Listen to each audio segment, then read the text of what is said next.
Assalamualaikum dear students. I am Ghulam Dastagir, subject specialist in chemistry at Divisional Public School and College Sahiwal. Dear students, you are going to have my video lecture on chemistry FSC part 1. Let's start today's lecture. बिस्मिल्लाहिर्रहमानिर्रहीम।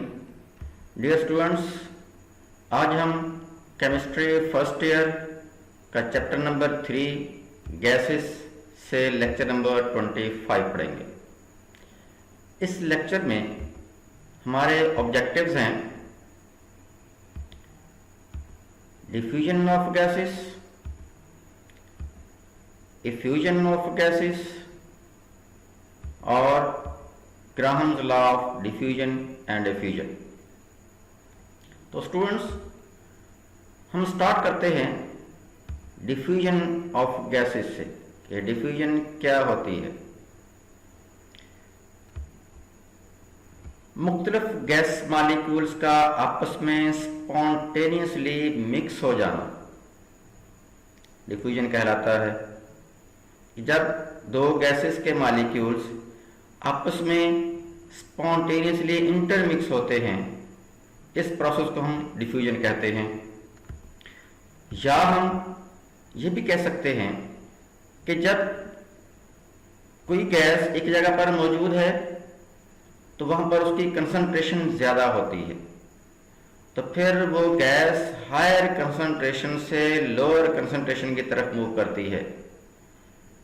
तो जब एक gas higher concentration से lower concentration की तरफ move करेगी या उस एरिया से जहाँ पर उसके मॉलिक्यूल की तादाद ज़्यादा है, तो उस एरिया से वो दूसरे एरिया की तरफ जहाँ पर गैस के मॉलिक्यूल की तादाद कम है वो मूव करती है, फिर दूसरी गैस के मॉलिक्यूल में मिक्स हो जाती है। तो ये प्रोसेस डिफ्यूजन ऑफ गैसेस कहलाता है। रीज़न क्या है डिफ्यूजन की? क्योंकि हमने काइनेटिक के मॉलिक्यूलर थ्योरी में ये पढ़ा है कि मॉलिक्यूल गैसेस के हैप्पैज़र्डली मूव करते हैं। हैप्पैज़र्डली से मुराद कि वो बगैर किसी तरतीब के मूव करते हैं और फिर वो आपस में भी टकराते हैं और उस वेसल के दीवारों के साथ भी टकराते हैं। तो टकराने के बाद वो अपनी डायरेक्शन चेंज कर लेते हैं। जब वो डायरेक्शन चेंज करते हैं तो इस तरह फिर वो इस एरिया से जहाँ पर मॉलिक्यूल की तादाद ज़्यादा होती है, फिर वो उस एरिया में मूव कर जाते हैं जहाँ पर मॉलिक्यूल की तादाद कम होती है। ये डायग्राम जो आपके सामने है, जिसमें हम देख रहे हैं कि मॉलिक्यूल्स एक एरिया में मौजूद थे, लेकिन दूसरे कॉर्नर में मॉलिक्यूल की तादाद बहुत कम थी। तो जब ये मॉलिक्यूल मूव किए, आपस में टकराए और टकराने के बाद उन्होंने अपनी डायरेक्शन को चेंज किया, तो फिर वो उस पूरे कंटेनर में यकसां तौर पर फैल गए। इसका मतलब ये हुआ कि जब डिफ्यूजन प्रोसेस होता है तो पहले तो गैसों की मिकदार मुख्तलिफ एरिया में मुख्तलिफ होती है, लेकिन कुछ वक्त के बाद फिर सारे वेसल के अंदर गैस के मॉलिक्यूल की तादाद एक जैसी हो जाती है, जिसको हम कहते हैं होमोजेनियस मिक्सचर बना लेते हैं। जैसे ये आप डायग्राम देख रहे हैं, इसमें भी आप देख रहे हैं कि मॉलिक्यूल्स हैप्पैज़र्डली मूव कर रहे हैं, आपस में टकराते हैं और दीवारों के साथ भी टकराते हैं और बगैर किसी तरतीब से टकराते हैं। इस तरह फिर वो पूरे वेसल में यकसां तौर पर मूव करते रहते हैं। इस तरह फिर उनकी कंसंट्रेशन भी हमें यकसां महसूस होती है। मिसाल के तौर पर जब हम कमरे के एक कॉर्नर में परफ्यूम को स्प्रे करते हैं तो हम देखते हैं कि कुछ टाइम के बाद सारे कमरे में हमें एक जैसी स्मेल महसूस होती है। इसका मतलब ये हुआ कि जिस कॉर्नर के अंदर हमने परफ्यूम को स्प्रे किया था वहाँ पर उस परफ्यूम के मॉलिक्यूल की तादाद ज़्यादा थी, जबकि दूसरे कॉर्नर में या कमरे के दूसरे हिस्से में परफ्यूम के मॉलिक्यूल की तादाद कम थी। फिर वो मॉलिक्यूल उस एरिया से जहाँ पर उनकी तादाद ज़्यादा थी तो वो उस एरिया की तरफ मूव कर गए जिसमें उनकी तादाद कम थी, और फिर कुछ टाइम के बाद वो सारे कमरे में जितनी उनके पास स्पेस अवेलेबल थी वो यकसां तौर पर फैल गए, क्योंकि वो कंटिन्यूसली मूव करते रहते हैं और फिर वो दीवारों से टकराते रहते हैं, आपस में टकराते रहते हैं और पूरे कमरे में यकसां तौर पर मूव करते हैं। ये डायग्राम आप देख रहे हैं कि परफ्यूम स्प्रे हो रहा है। जैसा आप देख रहे हो कि जहाँ पर परफ्यूम स्प्रे हो रहा है वहाँ पर आपको मॉलिक्यूल की तादाद ज़्यादा नजर आती है, लेकिन बाकी जो हिस्सा है कमरे का वहाँ पर इसके मॉलिक्यूल नहीं है। जब परफ्यूम के मॉलिक्यूल वहाँ पर नहीं है तो इसका मतलब वहाँ पर परफ्यूम के मॉलिक्यूल की तादाद कम है, तो फिर वो एरिया जहाँ पर मॉलिक्यूल ज़्यादा थे उस एरिया से वो फिर दूसरे एरिया की तरफ मूव कर गए। एक और डायग्राम हम देख रहे हैं जिसमें आप देख रहे हैं कि एक बॉक्स के अंदर कुछ दूसरी गैस के मॉलिक्यूल है जिसको हम कह सकते हैं कि वो हवा के मॉलिक्यूल हैं। अब एक बोतल से जब मॉलिक्यूल निकलते हैं तो पूरे कमरे में या पूरे बॉक्स में फैल जाते हैं और यकसम तौर पर फैलते हैं। तो इसका मतलब ये हुआ कि ये प्रोसेस जिसमें दो गैसेस के मॉलिक्यूल आपस में इस तरह मिक्स हो जाएं कि फिर उनकी कंसंट्रेशन एक जैसी हो जाए हर जगह पर, या हम कहें कि वो फिर होमोजेनियस मिक्सचर बना लें, तो ये प्रोसेस डिफ्यूजन प्रोसेस कहलाता है। इसी तरह दूसरा प्रोसेस है इफ्यूजन। आपने देखा होगा गुब्बारा अगर आपने भरा हुआ है हवा से, अगर गुब्बारे में पंक्चर होता है, कोई सुराख होता है, तो फिर वहां से हवा के मॉलिक्यूल प्रेशर के साथ निकलते हैं। अब उसमें उस गैस के या हवा के मॉलिक्यूल आपस में नहीं टकरा रहे, बल्कि वो उस सुराख से बाहर की तरफ मूव कर रहे हैं प्रेशर के साथ। तो फिर इसका मतलब ये हुआ इसमें मॉलिक्यूल की इंटरमिक्सिंग नहीं है, बल्कि मॉलिक्यूल निकल रहे हैं, जिसको हम कहते हैं एस्केपिंग ऑफ मॉलिक्यूल है। तो फिर हम इफ्यूजन को क्या कहते हैं? ये escape of gas molecules through a pin hole from higher concentration to lower concentration is called diffusion. Pin hole से मुराद कि बहुत बारीक सुराख से, जब जैसे हमने गुब्बारे के हवाले से बात की कि गुब्बारे में से जब हवा निकलती है तो बहुत बारीक सा सुराख होता है और वहां पर हवा को महसूस किया जा सकता है। तो जब किसी बारीक सुराख से हवा के मॉलिक्यूल या किसी गैस के मॉलिक्यूल कंटेनर से निकल के बाहर की तरफ मूव करते हैं तो फिर ये प्रोसेस इफ्यूजन प्रोसेस कहलाता है। मिसाल के तौर पर हमने बहुत दफ़ा देखा होगा कि गाड़ी का टायर जब पंक्चर होता है तो हम वहाँ पर देखते हैं कि जब उस एरिया को पानी के अंदर डिप किया जाता है तो वहाँ से एयर के मॉलिक्यूल प्रेशर से निकल रहे होते हैं उस बारीक सुराख से। वो हायर कंसंट्रेशन से लोअर कंसंट्रेशन की तरफ मूव कर रहे होते हैं कि टायर के अंदर हवा की मिकदार ज़्यादा होती है, प्रेशर ज़्यादा होता है, जबकि एटमॉस्फेयर में हवा की मिकदार टायर की निस्बत कम होती है। तो जिसको हम कहते हैं कि उसका एटमॉस्फेयर में प्रेशर टायर की निस्बत कम होता है, फिर वो मॉलिक्यूल हायर प्रेशर से या टायर से हवा में या एटमॉस्फेयर में मूव करते हैं। तो ये प्रोसेस इफ्यूजन कहलाता है। ये इफ्यूजन क्यों होती है?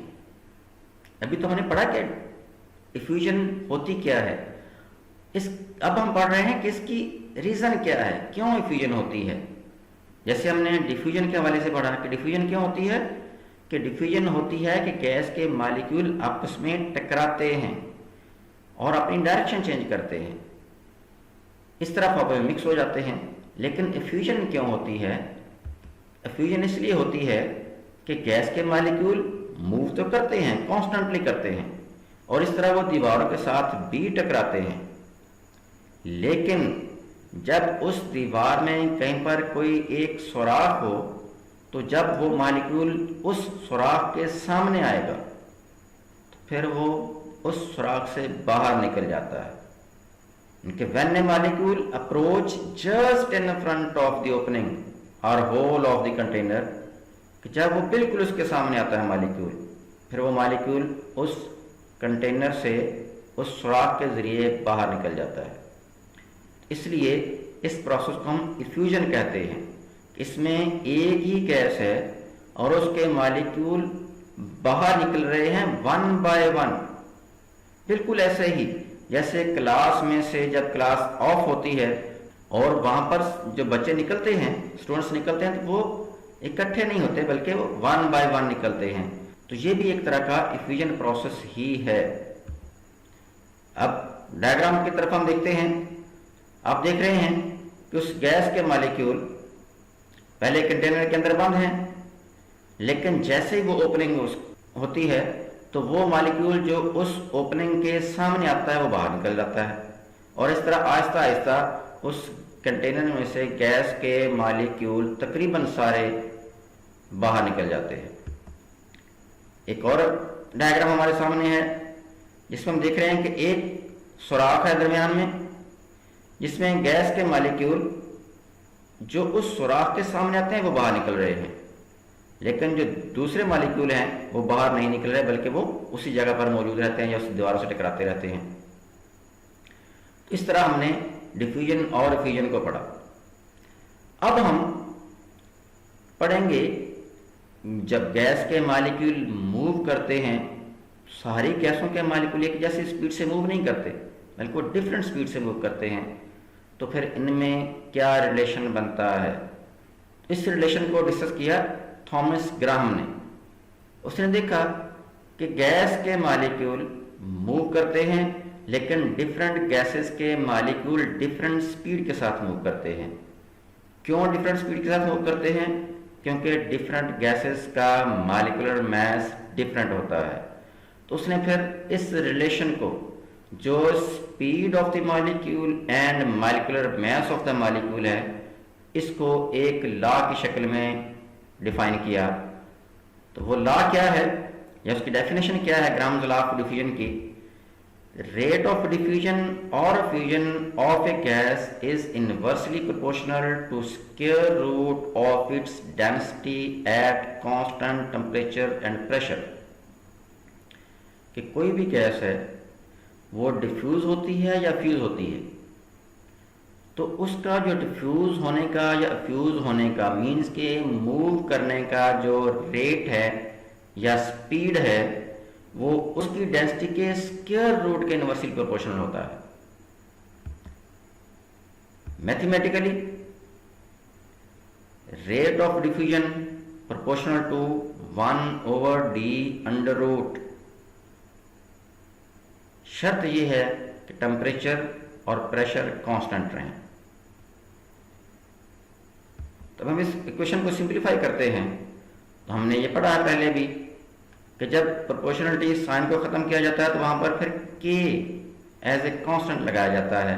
तो फिर rate of diffusion will be equal to k into 1/d√। जब हम k की वैल्यू कैलकुलेट करते हैं तो rate of diffusion is multiplied by density, या हम इसको सिंपल फॉर्म में rate into density equal to k कह सकते हैं। अब k कांस्टेंट है।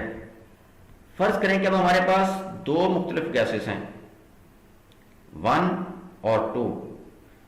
चूंकि हमने ये पढ़ा है कि गैसेस के मॉलिक्यूल की स्पीड मुख्तलिफ होती है, जिसको हम रेट कहते हैं, रेट ऑफ डिफ्यूजन या फ्यूजन। तो फिर इसका मतलब ये हुआ कि गैस A का रेट ऑफ डिफ्यूजन R1 और गैस B के लिए फिर R2 होगा, जबकि उनकी डेंसिटीज या मॉलिक्यूलर मास D1 और D2 होगा।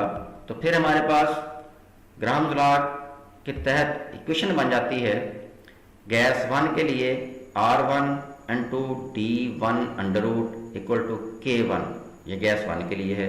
इसी तरह R2 into D2 equal to K2, ये गैस 2 के लिए है। तो अगर हमने ये भी पढ़ा है कि K चूंकि सब गैसेस के लिए कांस्टेंट है, तो फिर K1 और K2 चूंकि कांस्टेंट है फिर उनकी वैल्यू बराबर होती है K1 और K2। तो फिर दोनों इक्वेशन हमारे पास, अगर हम उसको K1 और K2 की वैल्यू पुट करते हैं फिर हमारे पास से बन जाती है equation R1N2 D1 under root equal to R2N2 D2 under root. जब हम सिंप्लीफाई करते हैं तो R को हम एक तरफ रखते हैं तो R1 ओवर R2, इस तरह हम डेंसिटी को दूसरी तरफ रखते हैं तो D2 over D1 under root.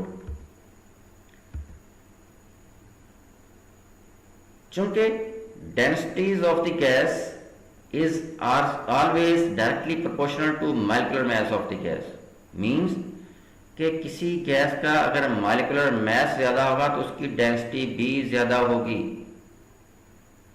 तो फिर डेंसिटी को हम मॉलिक्यूलर मास के फॉर्म में भी लिख सकते हैं। फिर हम ये कह सकते हैं R1 over R2 equal to M2 under root over M1 under root. यहाँ पर M2 और M1 क्या है? Molecular mass of gas 1 and gas 2। तो इस तरह फिर हमारे पास जो इक्वेशन बनी है वो इक्वेशन बनी है स्पीड ए ऑफ गैस 1 या gas A over speed of gas B, means के rate of gas A over rate of gas B equal to mass of gas B over mass of gas A under root. तो ये हमारे पास Graham's law of diffusion और fusion की mathematical equation है। इसी तरह अब इस लॉ को बाकायदा तौर पर एक्सपेरिमेंट करके वेरीफाई किया गया। कैसे किया गया? मसलन हम एक्सपेरिमेंट करते हैं, फर्ज करें कि हमारे पास एक ग्लास ट्यूब है जिसकी लंबाई 100 सेंटीमीटर है। When two cotton plugs soaked in solutions of HCl and NH3 are introduced in open ends of the tube simultaneously, कि जब हम इस ग्लास ट्यूब के दोनों एंड्स पर हाइड्रोक्लोरिक एसिड और अमोनिया में कॉटन को डिप करके उस ट्यूब के अंदर रखते हैं, तो फिर हम देखते हैं कि ग्लास ट्यूब में गैसेस उस कॉटन प्लग से मूव करती है। वो दोनों गैसेस चूंकि हमें नज़र नहीं आती हैं, इसलिए हमें गैस मूव करती तो नज़र नहीं आती, लेकिन दोनों एंड से जब दोनों गैसेस मूव करती हैं तो रास्ते में या ट्यूब के एक डिस्टेंस पर चलकर दोनों गैसेस जब आपस में मिलती हैं फिर वो अमोनियम क्लोराइड बनाती हैं, और अमोनियम क्लोराइड वाइट फ्यूम की शक्ल में होता है, तो फिर हमें नजर आता है। तो फिर वो डिस्टेंस हम कैलकुलेट करते हैं जिस जगह पर वाइट फ्यूम बनते हैं। तो फिर हम अगर कैलकुलेट करते हैं तो उसमें HCl का distance from the end of the tube वो है 40.5 सेंटीमीटर, जबकि अमोनिया वो डिस्टेंस कवर करता है 59.5। हम इसको 40 और 60 भी कह सकते हैं। उसी टाइम में HCl 40.5 सेंटीमीटर डिस्टेंस कवर करता है, जबकि अमोनिया के मॉलिक्यूल 59.5 डिस्टेंस कवर करते हैं। जैसे ये डायग्राम आपके सामने है, इसमें हम देख रहे हैं कि दोनों एंड्स पर कॉटन प्लग्स लगे हुए हैं और जो दरमियान में आपको दायरा नजर आता है ये वो जगह है जहां पर दोनों गैसेस आपस में मिलती हैं। जब दोनों गैसेस आपस में मिलती हैं फिर हमें वो वहां पर वाइट फ्यूम नजर आते हैं। फिर उस जगह से हमने दोनों गैसेस का डिस्टेंस नोट किया, तो दोनों गैसेस में अमोनिया ने डिस्टेंस कवर किया है 60 सेंटीमीटर और HCl ने डिस्टेंस कवर किया है 40 सेंटीमीटर। ऐसा क्यों है? क्योंकि दोनों गैसेस के मॉलिक्यूलर मास डिफरेंट हैं। तो फिर हम इसको ग्राहम्स लॉ के हवाले से अप्लाई करते हैं। तो R1 over R2 mean R ammonia या rate of ammonia over rate of HCl equal to molecular mass of HCl over molecular mass of ammonia under root.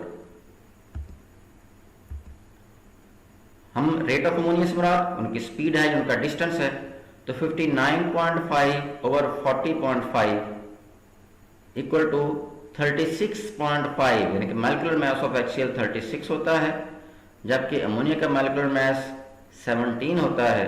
तो हम दोनों की रेशियो निकालते हैं तो हमें बिल्कुल बराबर रेशो मिलेंगे। 1.46 रेशो है रेट की और इस तरह 1.46 रेशो है उनके मॉलिक्यूलर मास की। चूंकि रेट और मॉलिक्यूलर मास आपस में एक दूसरे के इनवर्सली प्रोपोर्शनल थे, तो इन दोनों की जब रेशो निकालेंगे रेट की दोनों गैसेस के आपस में और मॉलिक्यूलर मास की, तो वो भी फिर बराबर होगी। इस तरह हमने एक्सपेरिमेंटल वेरिफिकेशन की है ग्राहम्स लॉ ऑफ डिफ्यूजन और फ्यूजन ऑफ गैसेस। अब हम इसी से मुताल्लिक यानी कि इस आर्टिकल से रिलेटेड जो एग्जाम्पल है बुक के अंदर, एग्जाम्पल नंबर 7, उसको देखते हैं।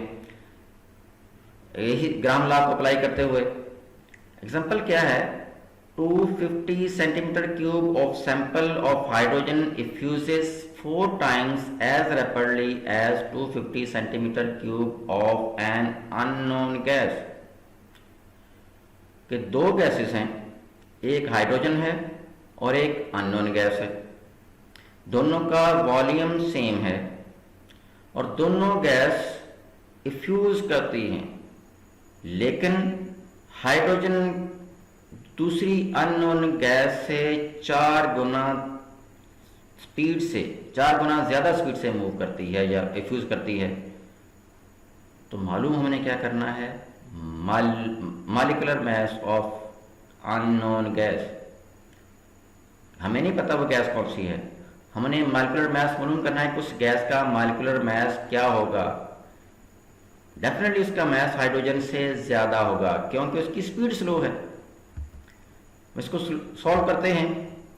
फर्ज करें हमारे पास अननोन गैस, हमने उसका नाम दे दिया x, तो फिर rate of fusion of unknown gas, क्योंकि हाइड्रोजन का रेट अननोन गैस से 4 गुना ज़्यादा है, तो फिर अगर हमारे पास अननोन का 1 है तो फिर हाइड्रोजन का 4 गुना ज़्यादा 4 होगा। तो इस तरह फिर हमने रेट फर्ज किया, rate of fusion of unknown gas है x इक्वल टू 1 और फिर इस तरह हाइड्रोजन का हो जाएगा 4 चूंकि 4 गुना है।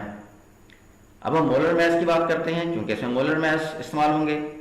तो मोलर मास ऑफ हाइड्रोजन 2 ग्राम है, जबकि अननोन गैस का हमें पता नहीं, वो हमने कैलकुलेट करना है। अब हम ग्राम्स लॉ की इक्वेशन को अप्लाई करते हैं। तो RH2 rate of hydrogen over rate of x equal to molar mass of x over molar mass of hydrogen under root. तो रेट ऑफ हाइड्रोजन हमें पता है 4 है, रेट ऑफ अननोन 1 है, मोलर मास अननोन हमें पता नहीं, जबकि मोलर मास हाइड्रोजन का हमें पता है कि वो 2 है, वैल्यू पुट की। तो हमारे पास mx over 2 equal to 16 over 1। ये 16 ओवर 1 क्यों आया, क्योंकि जब हमने अंडर रूट को ख़त्म किया तो हम दोनों तरफ स्क्वायर लेंगे। जब स्क्वायर लिया तो दोनों तरफ से अंडर रूट खत्म हो गया, लेकिन दूसरी तरफ 4 का स्क्वायर हो गया। तो इस तरह mx over 2 equal to 16 over 1। और जब हम इसको मज़ीद सिंप्लीफाई करते हैं तो mx यानी कि molar mass of x equal to 32। इस तरह हमने अननोन गैस का मोलर मास मालूम किया, वो कितना है 32 ग्राम पर मोल। तो ये हमारा आंसर है इस एग्जाम्पल का कि molar mass of unknown gas that is 32 ग्राम पर मोल। ये हमने कैसे कैलकुलेट किया, by applying Graham's law of diffusion and effusion. इसी तरह अब एक्सरसाइज में जो क्वेश्चन है, क्वेश्चन नंबर 21 जिस आर्टिकल से रिलेटेड है, न्यूमेरिकल है। अब उसके 3 पार्ट्स हैं। पार्ट ए क्या है, the relative densities of 2 gases A and B. Densities क्या है, ए की डेंसिटी है 1 और बी की है 1.5। Find out the volume of B which will diffuse in same time in which 150 litre या 150 decimetre cube of A will diffuse. Question क्या है, वो कहता है कि 2 गैसेस हैं ए और बी। गैस ए की डेंसिटी 1 है, जबकि गैस बी की डेंसिटी 1.5 है। आपने मालूम क्या करना है कि गैस बी का वो वॉल्यूम मालूम करना है जो डिफ्यूज करेगा उतने ही टाइम में जितने टाइम में गैस ए का 150 डेसीमीटर क्यूब वॉल्यूम डिफ्यूज करता है। सॉल्व करते हैं इस इक्वेशन को। चूंकि रिलेटिव डेंसिटीज ए और बी की 1 और 1.5 है, तो फिर density of gas A D A equal to 1, sir density of gas B 1.5, volume of gas A diffused 150 decimetre cube. अब volume of gas B diffused ये हमने मालूम करना है। उस तरह फिर वो इक्वेशन अप्लाई करते हैं, आर ए यानी कि rate of A over rate of B equal to density of A under root over density of B under root. चूंकि diffusion of gases are directly proportional to volume of gas, तो फिर volume of gas B diffused over volume of gas A diffused किसके बराबर है? Density of A over density of B. ये कैसे हमने कहा कि ये डायरेक्टली प्रोपोर्शनल है? क्योंकि जितनी स्पीड ज्यादा होगी डिफ्यूजन उतनी ज्यादा होगी। इसका मतलब जितना रेट ज्यादा होगा उस गैस की डिफ्यूजन का, उसका वॉल्यूम भी ज्यादा होगा। तो इसलिए हमने रेट को वॉल्यूम से कन्वर्ट कर दिया। Volume of gas B diffused over volume of A gas diffused equal to D A under root over D B under root. Simplify किया, वैल्यू जब हमने पुट की तो value of B under root value of gas B diffused over 150 equal to 1 under root over 1.5 under root. जब हम इसको simplify किया तो हमारे पास इसकी वैल्यू आई 122.47 डेसीमीटर क्यूब। ये वो वॉल्यूम है जो गैस का उतने टाइम में डिफ्यूज करेगा जितने टाइम में हाइड्रोजन का 150 डीएम क्यूब डिफ्यूज करेगा। इस तरह पार्ट बी है, hydrogen diffuses through a porous plate at rate of 500 centimetre cube per minute at 0 degree centigrade.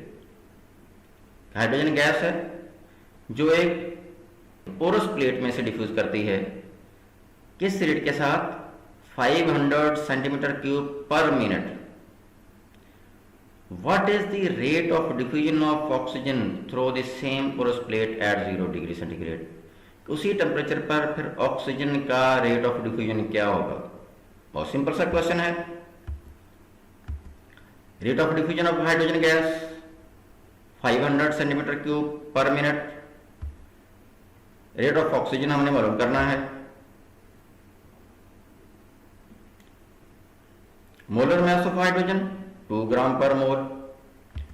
Molar mass of oxygen हमें पता है वो कितना है, 32 ग्राम होता है ऑक्सीजन का मॉलिक्यूलर मास। इस तरह हम ग्राम लॉ को अप्लाई करेंगे तो rate of oxygen over rate of hydrogen equal to molecular mass of hydrogen over molecular mass of oxygen under root. हमने वैल्यूज पुट की तो हमारे पास rate of oxygen equal to 2 over 32 under root and 2 500। तो जब हमने इसको calculate किया तो हमारे पास इसका आंसर आया 125 सेंटीमीटर क्यूब। यानी कि उस इट मीन्स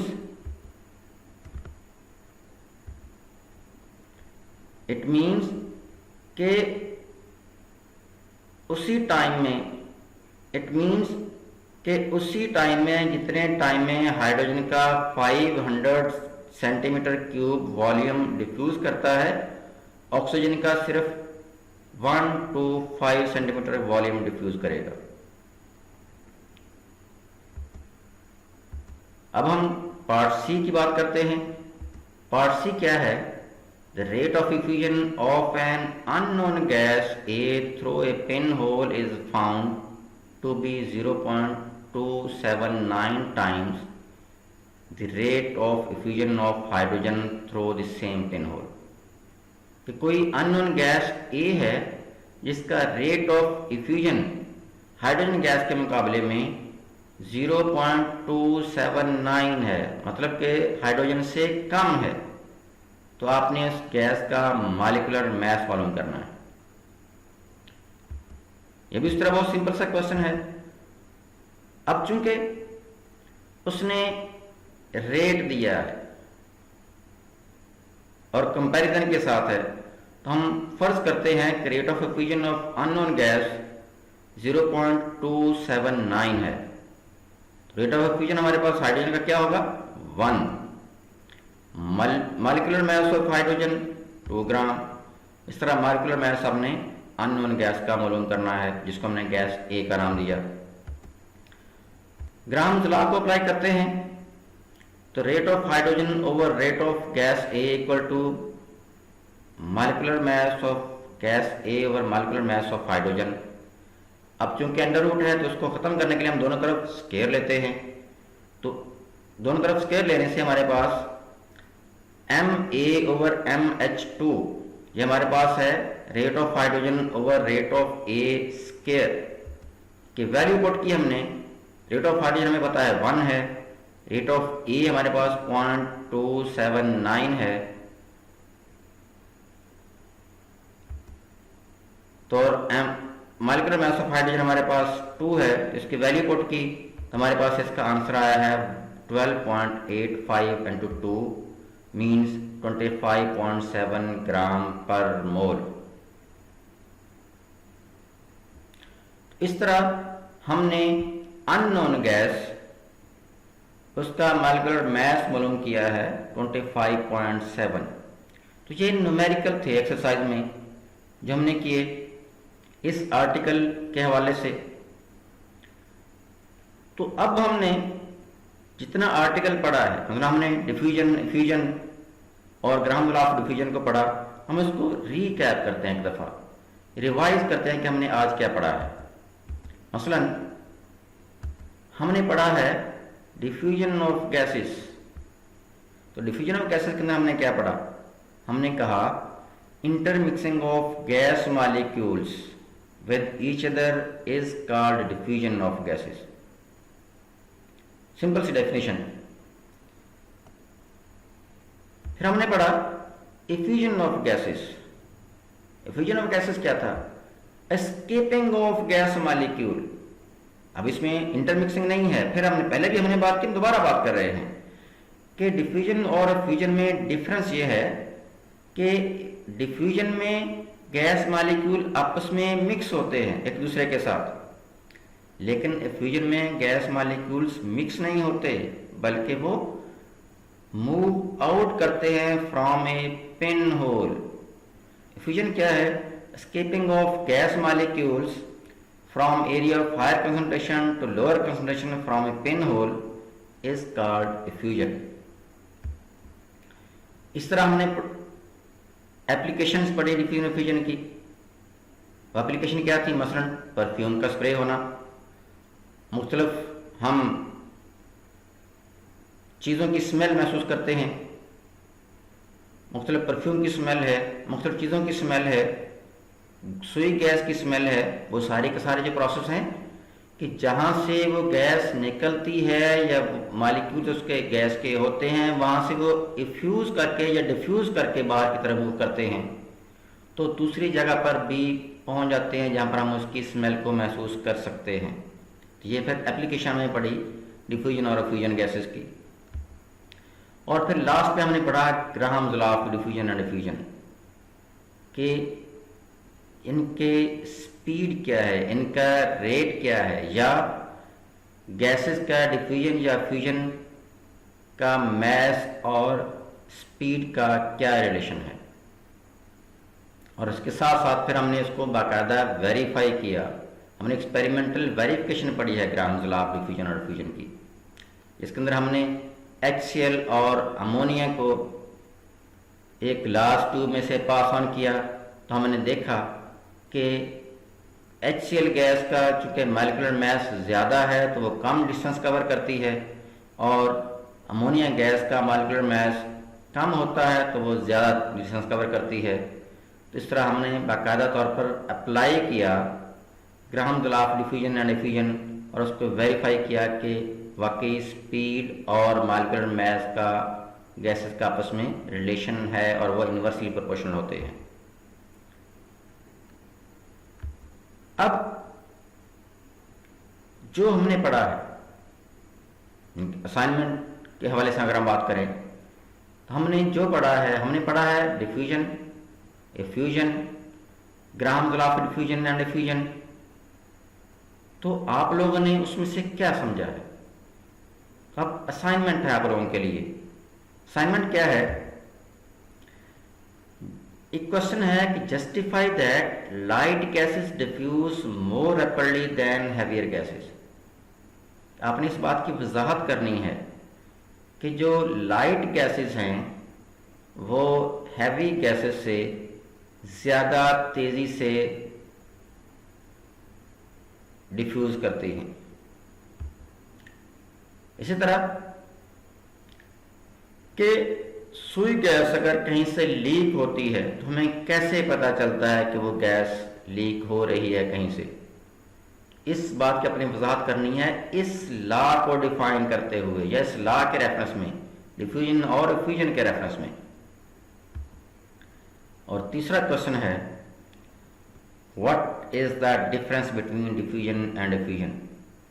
ये 3 शॉर्ट क्वेश्चंस हैं और ये आर्टिकल ये भी एक शॉर्ट क्वेश्चन की तरह का ही है। डिफ्यूजन और एफ्यूजन सिंपल डेफिनेशंस आती हैं, लेकिन ग्राहम्स लॉ ये एक लॉन्ग क्वेश्चन भी हो सकता है, सिंपल डेफिनेशन भी हो सकती है, साथ में एक्सपेरिमेंटल वेरिफिकेशन के साथ फिर ये बाकायदा तौर पर लॉन्ग क्वेश्चन की तरह भी हो सकता है। तो इस आर्टिकल में जो क्वेश्चन हो सकते हैं वो एक व्हाट इज डिफ्यूजन या what is effusion, difference between diffusion and effusion, या relation between molecular mass and rate of diffusion and effusion. इस तरह के शॉर्ट क्वेश्चन हो सकते हैं। तो स्टूडेंट्स, आज का हमारा जो लेक्चर है वो खत्म हुआ। उम्मीद है कि आपने पूरी तवज्जो के साथ इस आर्टिकल को समझने की कोशिश की होगी। इसी तरह आप मेहनत करें, तवज्जो से पढ़ें। अल्लाह हाफिज़।